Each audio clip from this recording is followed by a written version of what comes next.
Some days in nature begin quietly and end somewhere completely unexpected.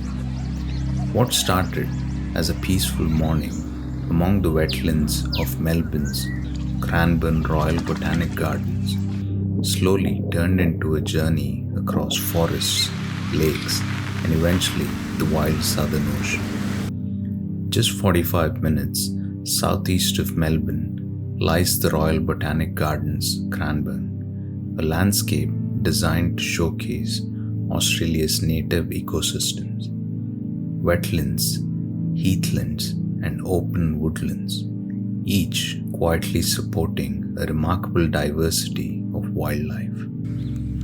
The morning begins with a burst of movement.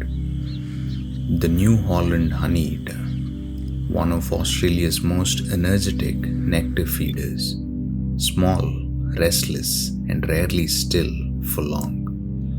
These birds spend much of their day darting between flowering shrubs in search of nectar. Their brush-tipped tongues allow them to lap up nectar with surprising efficiency, making them important pollinators in Australian bushland. At just around 18 centimeters long, they may seem delicate, but their personalities are anything but. Honeyeaters are famously territorial, often chasing away birds much larger than themselves when defending a good food source. Today, though, this individual seemed far more interested in grooming than guarding territory. Preening like this keeps their feathers aligned and waterproof, a small ritual that every bird depends on for survival.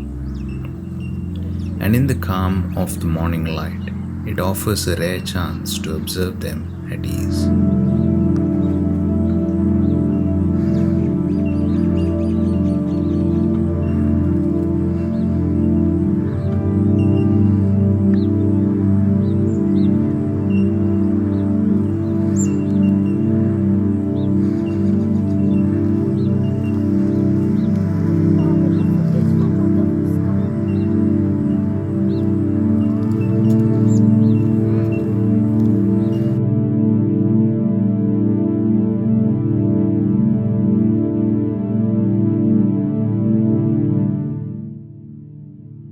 Not far away, another nectar specialist makes an appearance. The little wattlebird, the smallest of Australia's wattlebird species. Despite the name, there is no visible wattles on this bird, only streaked plumage and a surprisingly loud scratchy call. Like their honeyeater cousins, they play an important role pollinating flowering plants as they move quickly between shrubs. Hidden deep within the shrubs, a far smaller story unfolds. Inside a carefully woven nest, a superb fairy-wren chick waits patiently, while its parents search the surrounding garden for insects. Out on the open water, a different kind of family scene plays out. The Eurasian coot, instantly recognizable by its bright white bill and shield. Coot chicks look dramatically different from their parents, with fiery orange heads and wispy feathers that almost seem too wild to be real. But these unusual colors serve a purpose. The brighter the chick, the more attention it receives during feeding, a visual signal that helps parents decide which chick are healthiest and most likely to survive.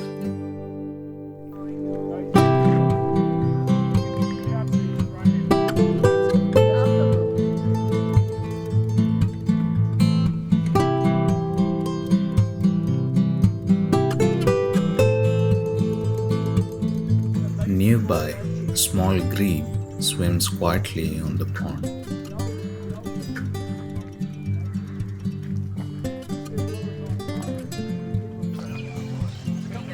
One of the most familiar residents of Australian wetlands is the Pacific black duck. Though common, their subtle beauty often goes unnoticed. Intricate feather patterns revealed only when the light catches them just right. Duck spends a surprising amount of time preening, carefully aligning each feather to maintain insulation and buoyancy. On calm mornings like this, even the simplest behavior becomes quietly mesmerizing.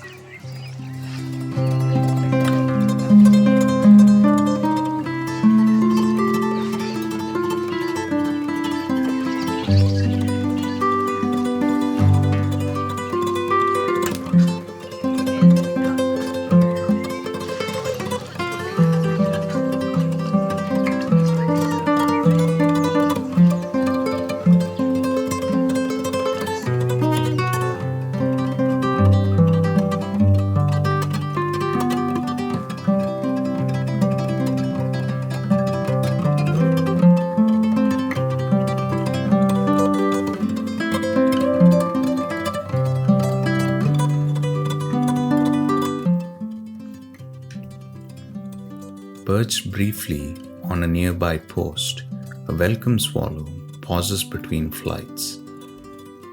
These agile aerial hunters spend most of their lives on the wing, catching insects mid-air with incredible precision. Their deeply forked tails help them twist and turn effortlessly as they patrol the skies. High in the trees sits the dusky wood swallow. Despite the name, wood swallows aren't closely related to swallows at all. Instead, they belong to a uniquely Australian group of birds known for their strong social bonds. During colder months, they often huddle together in tight clusters to conserve warmth, a behavior rarely seen in most other bird species.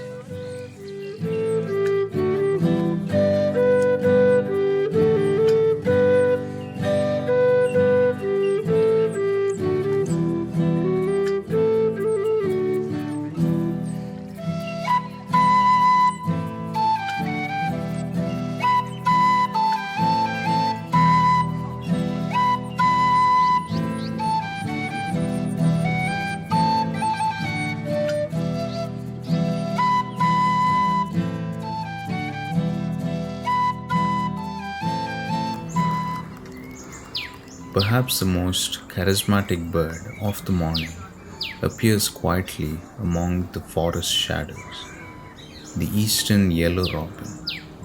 Unlike many birds that forage high in the canopy, robins prefer to hunt close to the ground, watching patiently before darting towards and snatching insects from the leaf litter. Their calm curiosity often allows photographers rare close encounters, as if the bird itself is studying the observer just as carefully.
By midday, the garden had already delivered more than we expected. But instead of heading home, we decided to continue south. Nearly 80 kilometers away, at the very edge of Mornington Peninsula, lies Fort Nepean, where Port Phillip Bay meets the wild Southern Ocean. As we approached the fort, a large shape glided overhead. At first glance, it looked like a pelican, but the wings were longer and the flight far more effortless. It was an Australasian gannet. Master of the open oceans, these seabirds are capable of diving from heights of 30 meters, hitting the water at remarkable speeds as they hunt for fish. I had seen them years earlier at their breeding colonies in Portland, where thousands gather along the cliffs. But seeing them here, riding the ocean winds, felt like a quiet reminder of how vast their world truly is.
And just before the day ended, one final surprise appeared along the sandy path. An echidna slowly digging for ants beneath the warm coastal soil.